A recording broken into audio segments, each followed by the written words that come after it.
All right. Thank you everyone for joining us today. I see we've got some folks coming in already, which is wonderful. Really excited to see you all in today's spooky seminar. We're just going to give it about 30 seconds before we start. Don't want to penalize the punctual, but want to make sure everyone has a chance to enter the room and hear the full presentation. So please bear with us, and very soon we'll be delivering our opening remarks.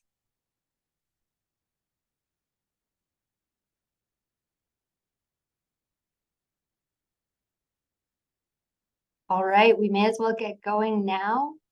Good afternoon, everyone.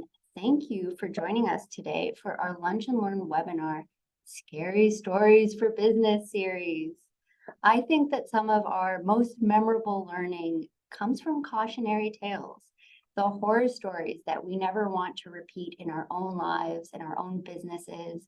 And this October, we're very pleased to be bringing you some chilling tales along with lessons you can learn from them. Before we begin, I have some housekeeping to go over with all of you. I'd like to acknowledge that the Richmond Chamber of Commerce operates on the traditional territory of the Musqueam First Nation. We are very grateful that we can gather here virtually today and would like to acknowledge the traditional territories that each of you are joining us from.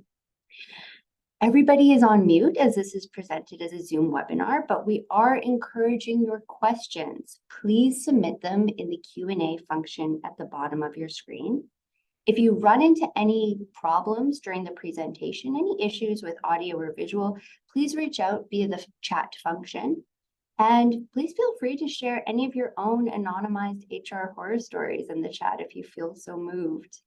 All right, now that our housekeeping is out of the way, it is my absolute pleasure to introduce our presenters from Peninsula HR. Peninsula HR is one of our newest member benefits at the Richmond Chamber of Commerce and a resource for employers to ensure their HR and workplace and safety documentation is in compliance and hopefully saving them from one of these horror stories we'll hear today. Our presenters today are Shar Dalaran, Business Advisor, and KJ Shukulari, Lead HR Advisor with Peninsula HR. Without further ado, I'm going to turn control over to them, and please join me in welcoming Shar and KJ. Amazing. Thank you so much, Shayna. Much appreciated for the wonderful introduction. Good afternoon, everybody. Hopefully you're having a fantastic day like we are over here. Let's jump right into it. Without further ado, I'm going to start a screen share and a PowerPoint presentation here that will guide you through. But keep in mind, HR is one of those things that we'll all experience one way or another, inevitably. Hopefully you get to take these and learn from the lessons of other experienced stories and hopefully avoid them for your business. It's only a couple of key steps that can make the difference. And in the culture that we live in, we want to make sure that we're protected.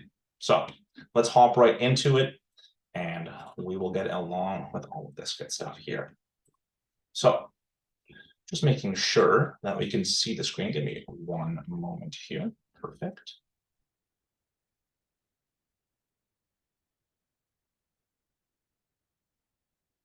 Fantastic. Shayna, can you confirm that we can see this okay? Can see it great. Thanks, Shar. Fantastic. Perfect.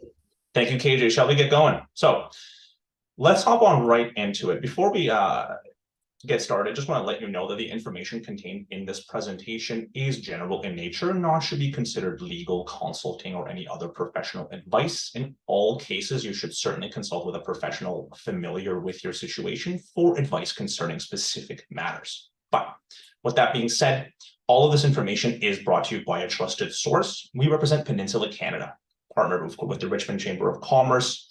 We work with over 6,500 Canadian businesses, over 120,000 businesses globally, and we've been doing this for over 40 years. So if it comes to HR and health and safety, it's probably not a story we haven't heard. Isn't that right, KJ? Now, I also invite you to join some of our upcoming... Unfortunately, yes. I also invite you to join some of our upcoming webinars. We're doing a firing to hiring, everything you need to know to protect your business with our professional webinar team on October 18th, as well as a Halloween special, much on the same kind of theme on October 25th. Now, today's agenda, what we'll cover is we'll cover a couple of horror stories from human resources and some of the health and safety things. We'll review some of the policies to have to help you avoid and understand what could make the difference within all of these, as well as some of the policies examples in a good handbook so you can actually see and visualize what the policy best standards look like. Then we'll talk a little bit about how Peninsula can help if you're interested and take advantage of some of those Richmond exclusive perks that we have, and then we'll go right into a full Q&A as well. All right, KJ, shall we begin? I'll start the first one, and then you'll do the second one. Sound good? Absolutely. Sounds like a plan. I'm going to stop the screen share and we'll do this live. I think we all look at too many screens these days. So hello, I'm going to wave my hands like a bit of a mime here. So now imagine this. Vancouver, this is a public story we'll share with you. This is something you can absolutely go and actually research online as well. And I encourage you to do so. The articles are quite interesting. Imagine you're the cafe owner, small team, bakery.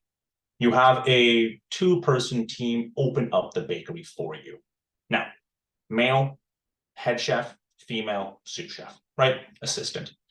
They're opening up the bakery and allegedly the female staff member is groped. The butt of the female staff member gets grabbed by the male. What do we do? Well, if you're like the business owners of this organization, you terminate them immediately the next day. Okay, well, do we have all of the right things in place to do so? Let's find out. What ends up happening in this situation is the person who was terminated gets an employment lawyer and challenges the termination. They're sending a letter of demand for over $100,000. They decide to fight this, the business, and it goes to court. As the adjudicator is reading her conclusion, she's saying, you as an organization have no policies surrounding misconduct, sexual harassment, or discipline. It was not clear to the employee that as an organization, his actions would lead to termination directly. Therefore, in this situation, this is a wrongful termination, and you will be forced to pay $40,500 to the staff member. It was comprised in 2 components, which I find quite surprising. For a lot of new business owners, we don't recognize the importance of the words that we use. The 2 components were common law termination, which we'll cover in a little bit. Common law termination, essentially what it does is it takes those minimums that we otherwise would have paid under the Employment Standards Act of BC, and it can 2 to 6 to more X that value. And so they would have to pay $15,500 of common law termination to the staff member.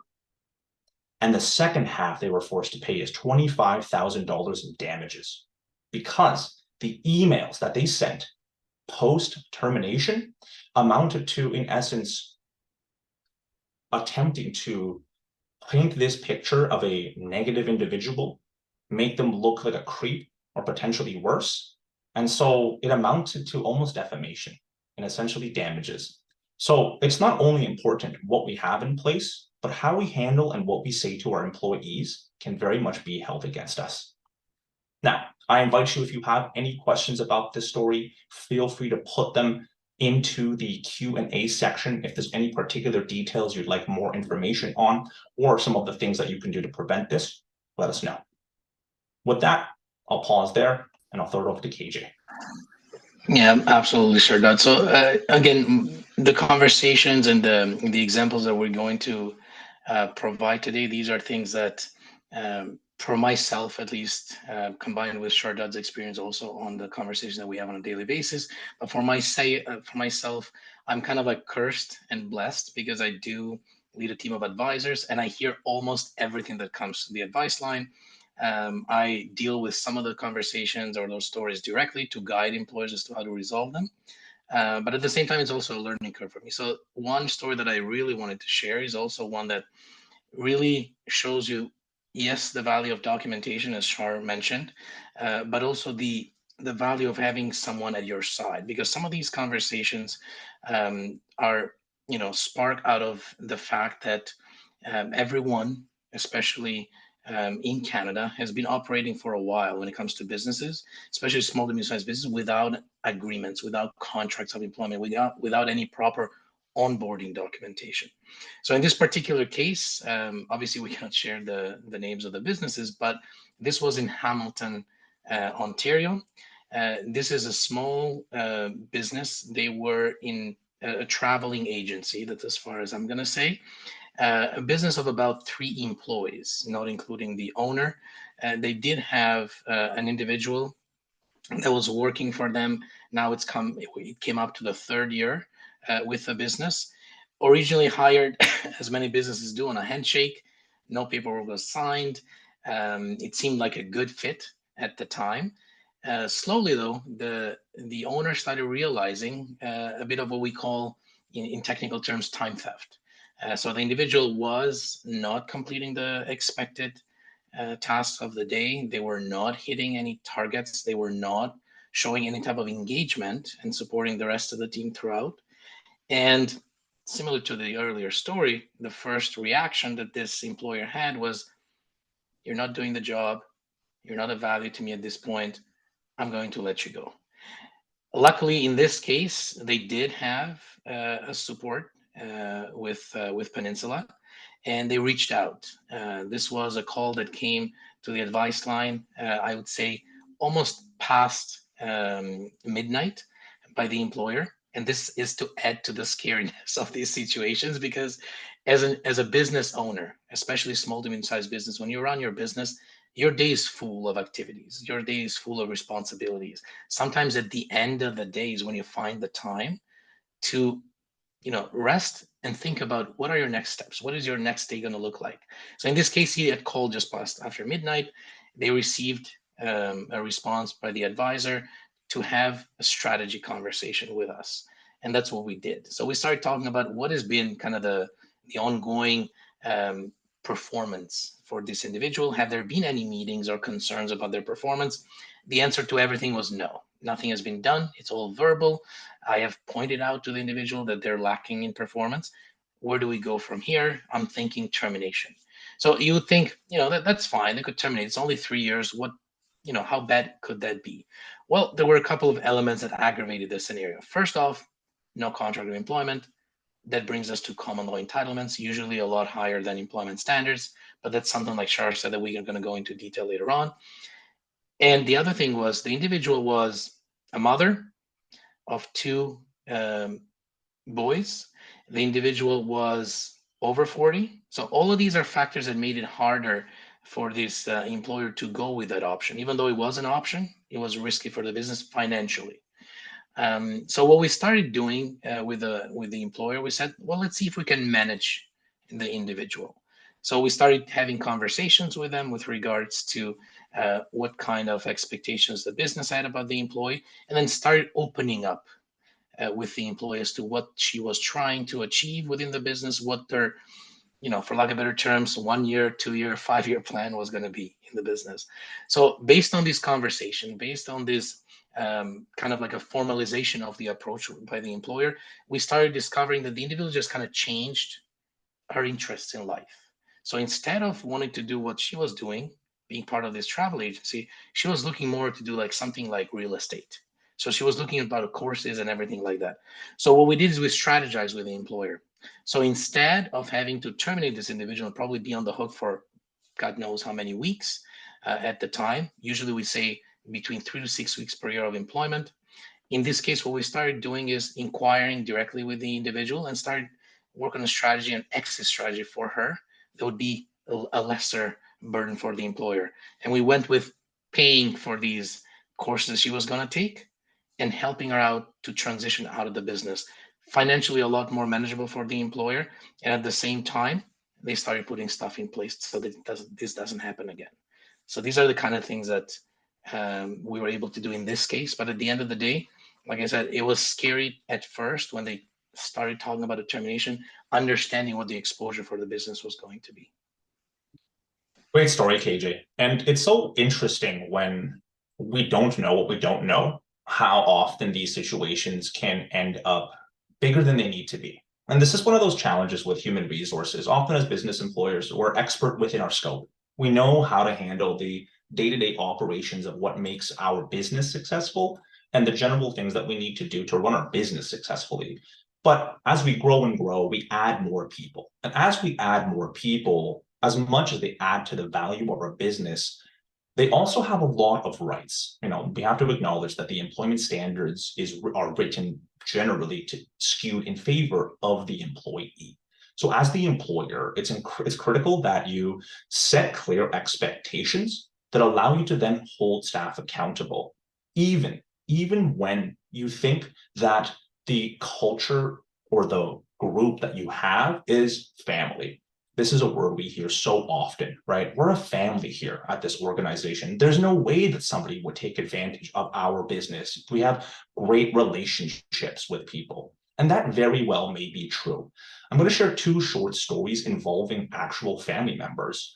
Keep the names anonymous, but let me share this first one with you. Father-in-law, son-in-law, right? Organization that does a bit of trading, some logistics.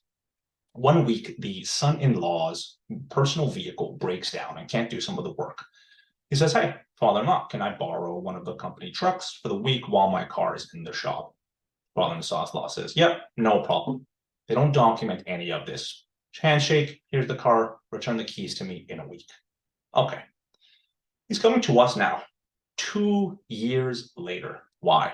Not only has he been using this vehicle for the past 2 years, he discovers on his last pay stub overtime that was never approved to be there. Turns out this son-in-law has been charging 90 minutes to drive home every single day as overtime and taking advantage of the lack of oversight from the father into the accounting. Now you might say, well, he can claw that money back as he wanted to do, potentially, if it borrows the rules. But wait on, we've allowed this to happen for 2 years now.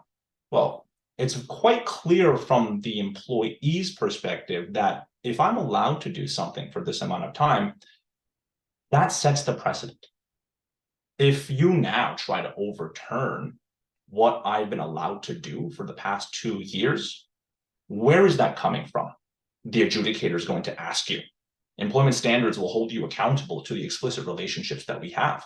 And when we don't have these things written down, like a company vehicle policy, like a overtime policy, then we can't actually address and point back to the reality of what the agreement was and what appropriate and inappropriate use look like.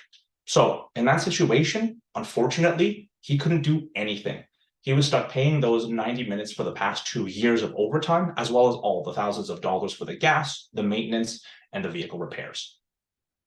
We don't want you to end up in that kind of situation, even when it's family.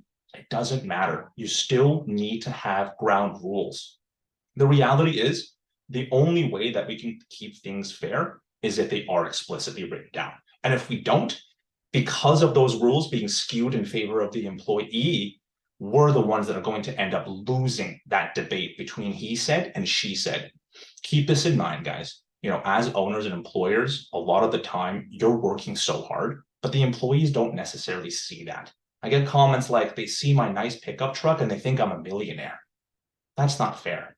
That means that some people are willing to take advantage. How did the owner remedy it? Lisa Wong asks about this situation. Absolutely, Lisa. So what we're talking about in this situation, the father-in-law simply had to accept this as a cost and a fairly expensive lesson. Essentially, he paid out the overtime that he couldn't claw it back, and he's already been paying it, so that was already settled and accounted for. But with the company vehicle, what we were able to help him do is essentially write the company vehicle use policy to make it very clear what proper usage looks like and what acknowledgements and accommodations we will make for repairs and if your personal vehicles break down in these kinds of situations. But all of that needs to be officiated. In that situation, unfortunately, he just had to move forward and learn the lesson, but it triggered him to get the right stuff in place. Yeah, exactly. Take the L on this one, take the loss, learn your mistake, and go forward having the right things in place. Now, the second quick story I'm going to share with you is one of a painting organization. So this is a relatively small family team, less than 5 people. All of them are family, right? Brother of the owner is known to live in a less than ideal area. Let's call it a sketchy neighborhood. Now, he works quite a lot with the vehicle that he owns, owner-operator kind of thing, and he wants to take the sprayer. This is a $3,000 or $4,000 spraying piece of equipment home so that when he goes to the site in the morning, he doesn't have to worry about the piece of equipment having to grab it. What ends up happening is they tell him, okay, you want to take it home, not a problem, but if you take our $4,000 spray, you need to make sure that you park your vehicle in your garage, or at the very least secure this object so that it's not basically allowed to be stolen, right? Don't put it in a risky place. What does he do? He doesn't listen. What happens? It gets stolen. Well, now the brother and the owner of the company are ripping their hairs out, wondering, why in the world did my brother not listen to me, right? I thought he was family. That happened once. They said, okay, you know what, man? We understand. Make sure you get it right the next time. Unfortunately, he does it again. 2 times they lost over $3,500 in equipment and were basically remediless to do anything about it because they have no company equipment policies. They have no policies around taking things home and how to store it properly. Now, in context, we can't necessarily account for mistakes because it happens. People can lose equipment. But when there's clear evidence of negligence and a repeat offense, you do have some power and authority as employers to say, no, listen, one time, we understand mistakes happen. Second time, not so fast, especially if it's going to be within such a short time period right after the first incident. It's the clear policies that allow you to protect yourself in these situations. KJ, over to you. Absolutely. The next story is one that's also a recent event. Like I said, all of these are fresh for me because of the advice line. This is a story of training, or better, I should say, inability for a business to recover any cost for training people. And I'm going to share the feeling that this employer shared with us directly with regards to this experience. They felt hopeless. They felt like they were just training people to lose them to somebody else. And it's not a good feeling, especially when that training costs a lot of money. So this is a business that was in the IT industry. They were hiring people. I believe it was in fives that they were hiring individuals, and over a period of time they would hire them. Obviously, in some of these industries, there's a lot of competition for talent. So a lot of employers, what they're trying to use retention techniques. To a business owner, entrepreneur, a small business owner, like the ones that we deal with on a regular basis, an incentive is maybe paying you a little bit more. An incentive is maybe giving you some more free time. In this case, and they were right to do so, they provided some additional training for their team, training that would advance their capabilities professionally. At the same time, this was not the type of training that would enable them to do the job. They were fully capable of doing the job that they were hired to do. But what the business was trying to do is make these employees happy, providing them paid training that could have advanced, like I said, their potential skills. And if the business advanced maybe in a different area, this would be the individual that they would go to. So it was a retention strategy. It was more of a job enrichment approach for the employer, and also one of providing some kind of a track or a path to a better career within the business. This was their intention. It started very, very well. What they were noticing is that after a few months, usually it was 2 or 3 months, almost all the employees that they were hiring for a period of about a year or so would leave. And they would go to competitors, or they would go somewhere else. There was not a direct competitor, but pretty much all that money they spent for these trainings, the trainings were varying between $500 to $800 per session, were things that they were pretty much losing. No documentation at their hiring process or onboarding process with regards to the training.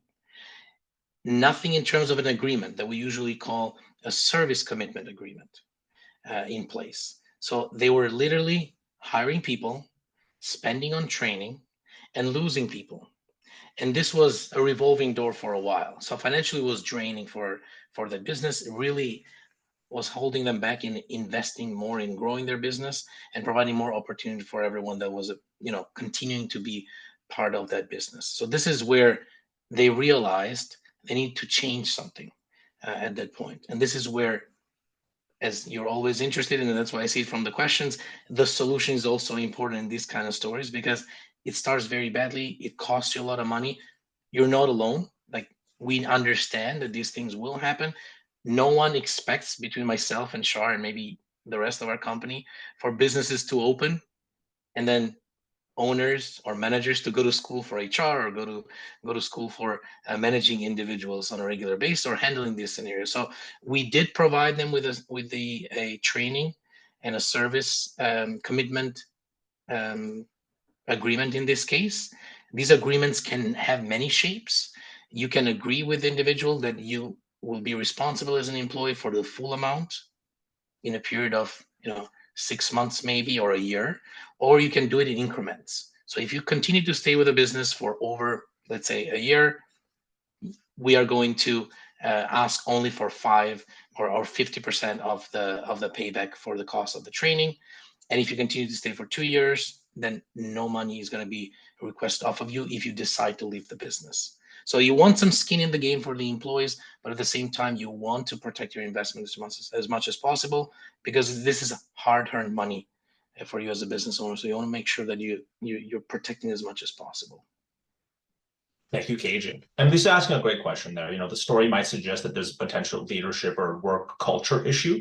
And that certainly can be the case. And the reality is that a part of a good work culture is making it clear what our philosophy as an organization is, so that onboarding new individuals have a very clear understanding of what kind of business are they actually joining as well, right?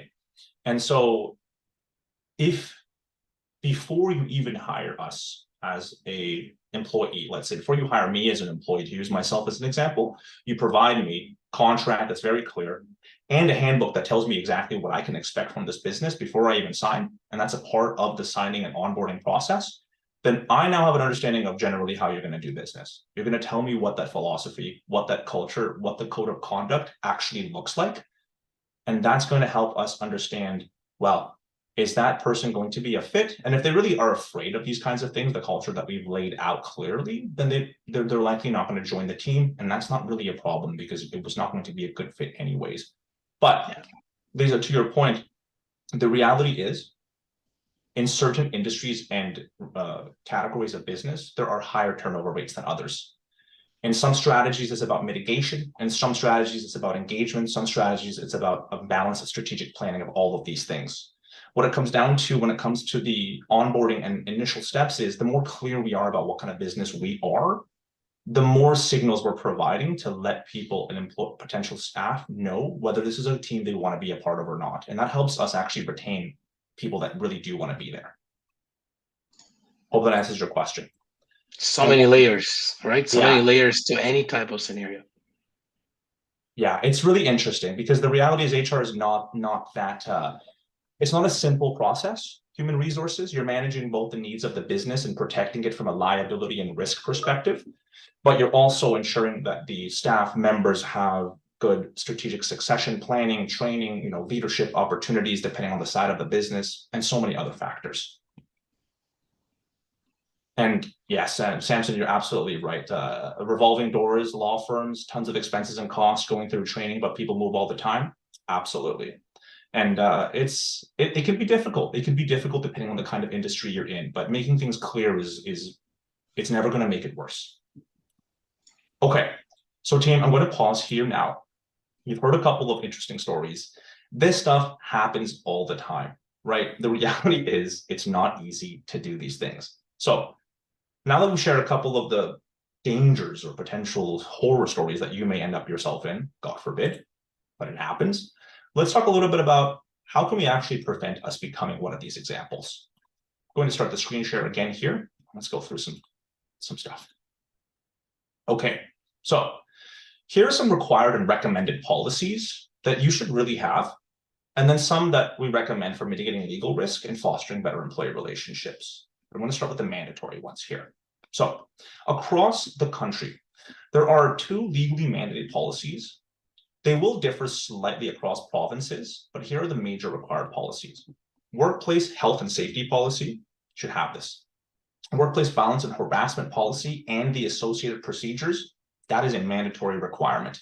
Ever since the 2018 Me Too movement, businesses were not taking this seriously enough. And I know it's not your small businesses, it's the large enterprises, but they don't differentiate. So all businesses end up having to have a workplace violence and harassment policy. In Ontario, some of your businesses are going to operate across provinces. So I've included a couple of other ones if you do. Pay equity policy and plan for Ontario, accessibility policies and plan for Ontario, Manitoba, federal based on employee counts, and then the right disconnect policy and electronic monitoring policy for Ontario with 25 plus employees as well. And again, at any time you have questions, feel free to drop them in the Q&A.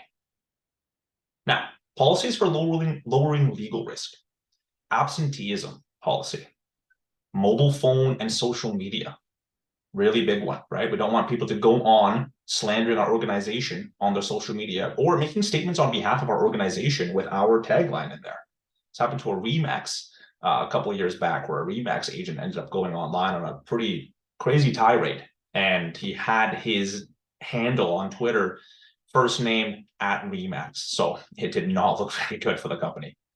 Attendance and medical documentation. This is something that has been impacting British Columbia businesses quite heavily, as we have quite a bit of a backlog in the medical system, and sometimes doctors are writing these notes very simply, and then organizations are trying to get some more information, but they don't have any medical documentation policies to be able to enforce them. So they're kind of stuck with keeping an employee on indefinite leave for a long period of time.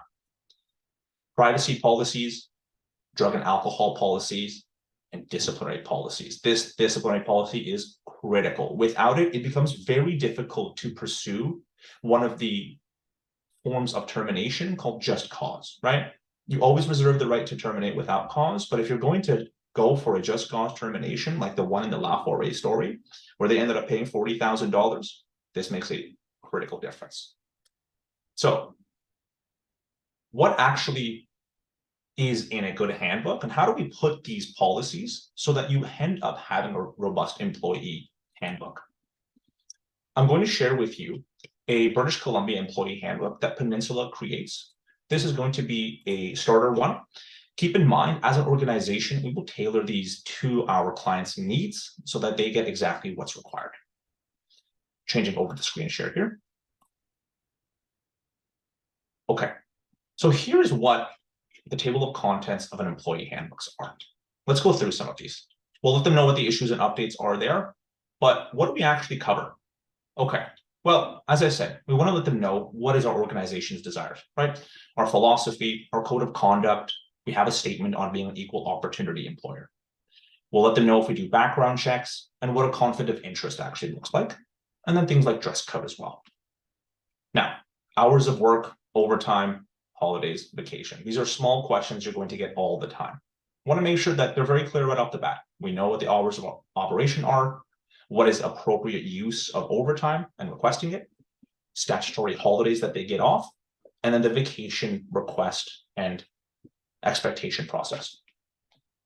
Then we have leaves of absence. Now you're looking at this. Hopefully you know all of them, but if not, that's okay. There's over 12 leaves that individuals have access to as job protected leaves.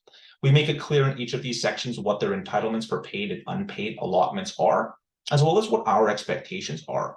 Obviously, you can't tell me you're going to be sick 2 days in advance, but if you're pregnant and you want to take maternity and parental leave, we do have some policies around giving us a bit of an advance warning. And then attendance policy and scheduling. What are the call-in procedures? Is it appropriate to call you 30 minutes into my shift? Probably not. Then if you do need extended periods of time off and you're off for 3, 4, 5+ days, medical documentation is not something that we're just asking for. We're going to demand it as part of your organization's involvement with us, because we can't just have this seat empty forever. So we need to be able to understand how to accommodate you. And this is going to allow us to actually enforce that. And then discipline policies. If we do identify that there's been a problem with an individual, we're going to identify their performance issues. We're going to progressively discipline them. And if they squeeze the butt of one of our employees or do something similar, we can let them go that day because we have an exception for serious misconduct. Then We're going to have the policies that are just going to protect the business at a best practice: anti-discrimination, anti-harassment policy, accommodation, confidentiality, drug and alcohol policy, internet and email, smoke-free workplace, social media, personal electronic devices, and many, many more. Past this, we're going to be able to understand what you need as a business and just make sure that you capture it. And for every kind of aspect or equipment that you have, if you have a CCTV camera, you want to have a recording policy, right? If you have a company vehicle, you want to have a company vehicle policy. If there's dogs, we can have a dog-friendly workplace policy as well. But whatever it is as an organization, no matter how flexible or loose or you want to provide options for staff members, that's okay. It should just be written down. Now, I hope that's enlightened some of you on maybe what the HR handbook looks like. Hopefully this reflects what you have in your business. But KJ, if I know anything about this organization and the kind of stuff that we see, most people don't. And that's okay, right? It's okay if you don't have the best handbook right now. But this is something that, as we shared, becomes more and more relevant the more staff you add.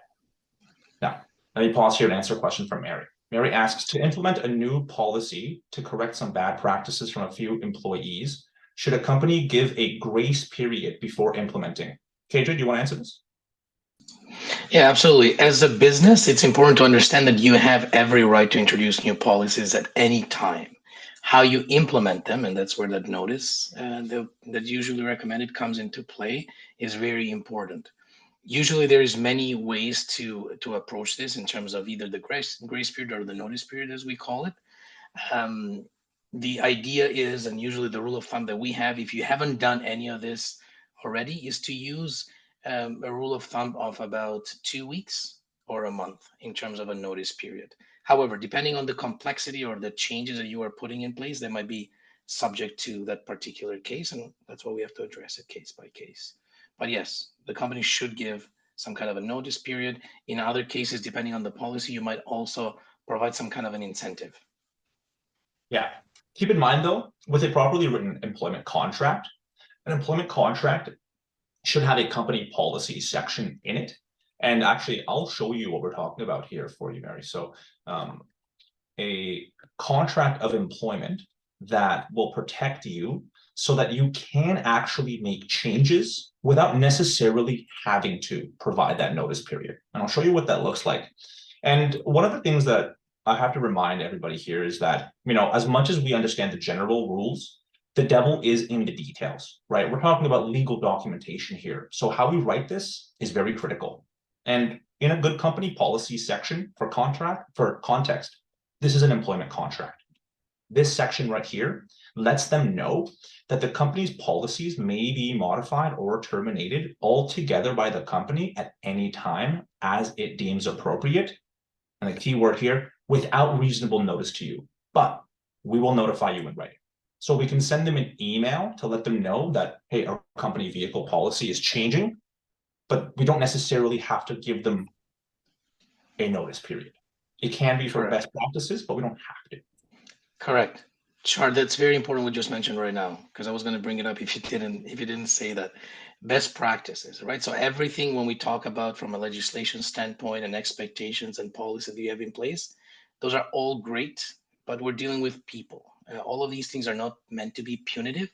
It's more of being on the same page, right? So when we talk about the philosophy of the business, when we talk about expectations, what are we trying to fix by introducing a new policy? So being on the same page is really important. So best practice usually is to provide individuals with some kind of an adjustment period or expectation of a change and making sure that they understand.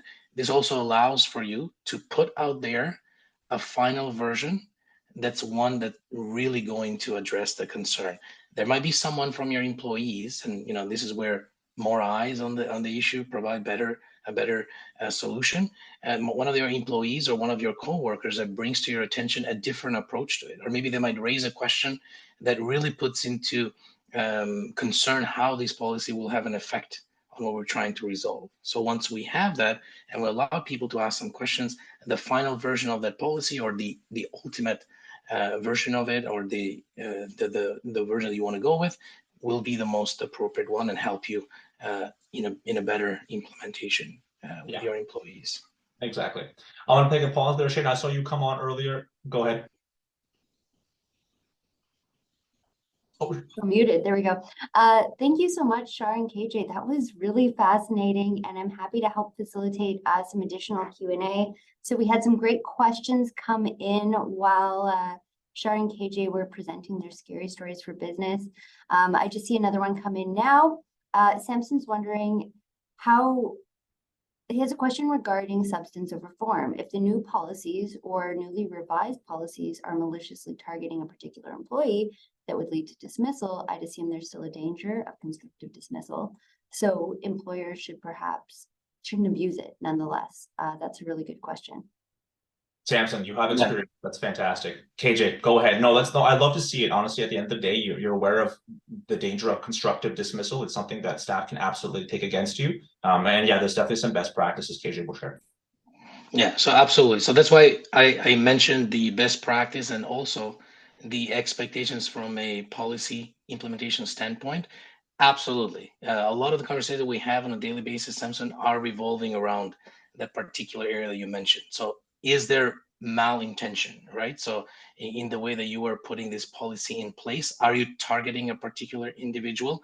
If that is the case, you're just putting the policy in place to damage or someone, then that potentially could raise that concern of wrongful dismissal, constructive dismissal, you name it. In some cases, the approach would be to change the way that we are going about resolving the issue. Sometimes just putting up a policy might not be relevant. And this goes back to the point that you mentioned earlier. Does a agreement solve your issue? It's a tool, like you said. In this case, the policy is a tool. We need to look at the underlying expectations, or maybe the risks in this case of constructive dismissal. Maybe what you're putting in place might be right, but as to how we go about resolving the issue might be might lead us to different expectations with a particular employee. You might not want to go in that direction. You might want to provide a higher incentive to make sure that the policy is implemented. It could be enforceable, because that's the other thing here. Yeah. And I think generally it's best practice, right? Not to write policies that would tend to target one individual. Like if you have one employee who is a parent and you write a policy that restricts like parents' ability to take time off work for family needs, that would probably. Well, obviously, we won't be able to put policies in place that go against the employment standards. That's for sure. So that's why we need to be careful, and that's why we always encourage individuals that are having a bit of trouble in putting together policies to call an expert. Call an expert, because sometimes that's why I said you might be looking for an agreement or some kind of a policy to put in place to fix something. It might not be the way to go. You might need to take some other steps prior to putting this in place. But I stand to my comment earlier. You have every right to implement new policies. They need to be in line with legislation, though. Yeah. And, and again, I'm going to go back to saying sometimes we don't know what we don't know, and it can allow a situation to get far worse than ever necessary, right? A lot of the time, the policy is the starting point, but it's the expert advice of like an actual HR professional that can make sure that you then use this policy to hold accountable your staff members in a fair way, right? And then just making sure that other people, as they're looking at you handling the situation, other staff members don't start going, hold on a second, why am I being treated this way, but that person's being treated that way, right? And a lot of the time it comes down to execution. Proper understanding of how to take these policies and do that is a really critical part, which is why, as a part of what we do at Peninsula, we provide you access to KJ's team so that not only do you have the right documentation in place, but you do know how to then enact these policies based on the specific use and specific case. Alan did have a question earlier about, let's say you dismiss an employee who now sues you for wrongful termination and what the next steps would look like. Alan, the reality is that's not enough information to answer, because we need to know a lot more about the scenario. It's going to be so different between a organization that what do they have in place, what actually happened, And then what were the specific things that the employees coming after you for? Was it based on a particular issue within the organization? Are they claiming that it was actually potentially someone picking on them? There's all sorts of reasons, which is why it's so important that your documentation does cast a pretty wide net and cover you in these different situations. That's why sometimes you look at this and you go, why does it have to be 55 pages long? Well, there's a lot of different ways, and there's a lot of different entitlements that staff have. So we just need to account for all of that. Shane, I'll throw it back to No, that's great. Thank you so much. And I really like that you are underlining that point because, for a lot of employers, they have 10 employees or fewer, 20 employees or fewer. And it doesn't really make sense for them to have a full-time HR professional on their staff. And they probably don't have an HR designation themselves. So I think, a tool like this or the use of experts through your business can really help save you from some of these horror stories, because it's true, you don't know what you don't know. I spoke to an employer a few months ago who let me know that he was really upset that his staff were taking sick leave because he always asks in interviews whether someone has any medical problems, which of course is a big no-no, right? That's according kind of a human rights complaint there. But exactly, you just don't know what you don't know. And most businesses in Canada, most businesses within the Chamber of Commerce are small and medium employers. So really excited that we can offer them a 15% discount on Peninsula HR if that fits their business's needs through their chamber membership. But are there any other horror stories that anyone else wants to share in the chat? Any other questions that you have for Shar and KJ?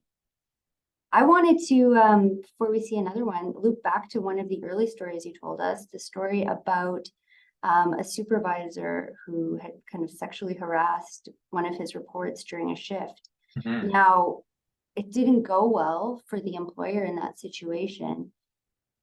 Given that they were underdocumented in their place of work, Mm-hmm. if that happens, obviously the employer can't ignore the incident.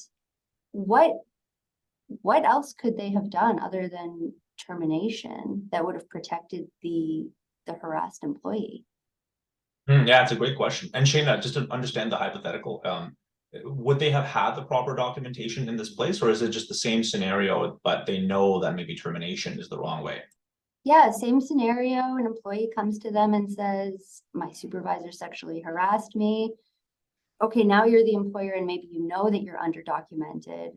What on earth could they have done?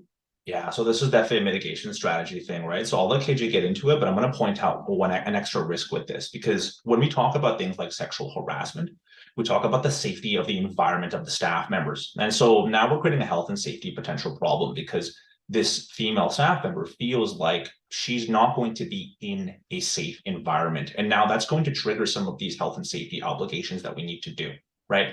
So you're almost in a catch-22 with this one, which makes it even scarier, because if we don't address the problem with the employee and let go of the bad person, well, we're going to have to do some pretty insane things to make sure that they essentially never really see each other within the environment, which if we only have 3 bakers and those are the 2, then that might be impossible. But let's say we do end up having a situation like this. KJ, walk us through how we can at least try to mitigate damage in a situation.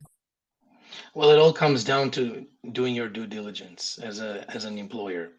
Potentially, like we said, you don't have any policies that address what to expect from either side of those 2 individuals. So now you'd have to do as much as possible in that scenario to address the concern. First, get the facts straight. So what you're doing is and you have to complete an internal investigation.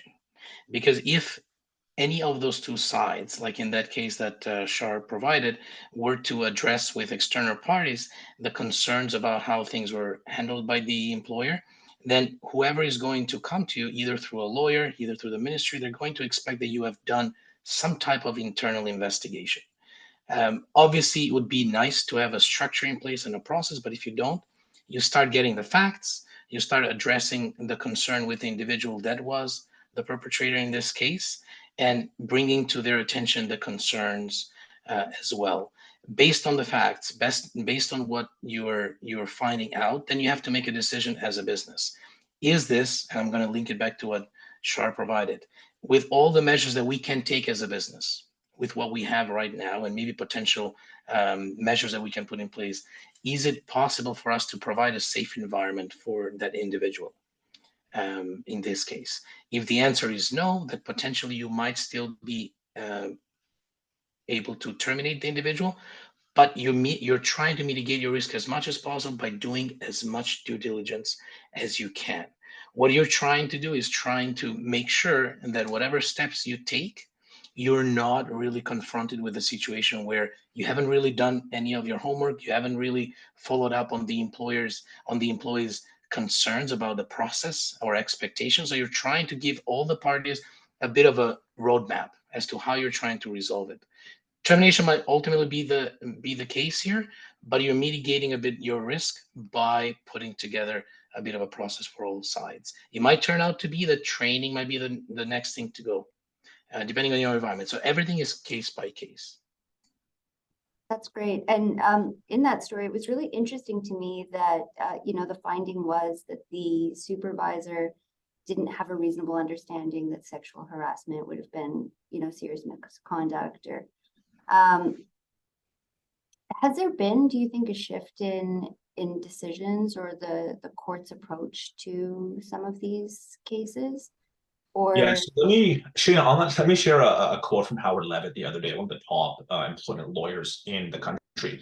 He basically went on record and said that other than insurance law, when it comes to ruling upon employer-employee relations, when it comes to employment standards, there is no other form of law, again, other than potentially insurance law, where the government is willing to nullify contracts and clauses within contracts in order to protect the employee. And so, yes, the answer is it has been trending in this direction, where if we allow any kind of technical loophole within our documentation and processes, the government can actually look at that and adjudicate that that's nullified, and we may be on the hook for far more termination pay as a result of it. And Shar, I just wanted to address the question again from Samson, because it's really a good point to make on this particular case. Mm-hmm. I mentioned about an investigation. In some cases, you might not have the capabilities, the know-how and understanding on how to do this properly, right? But in Samson's example, he's talking about HR individuals. And this is a very good question because we encounter this all the time. We don't just support businesses that don't have any HR or any type of support internally. We actually do support a lot of businesses that do have a full team, if not just a person. But this could be beyond their means. One thing is conflict of interest. If you have an employee that is concerned or complaining about a high-ranking individual, sometimes you could even be the owner of the business. What do you do as an HR person?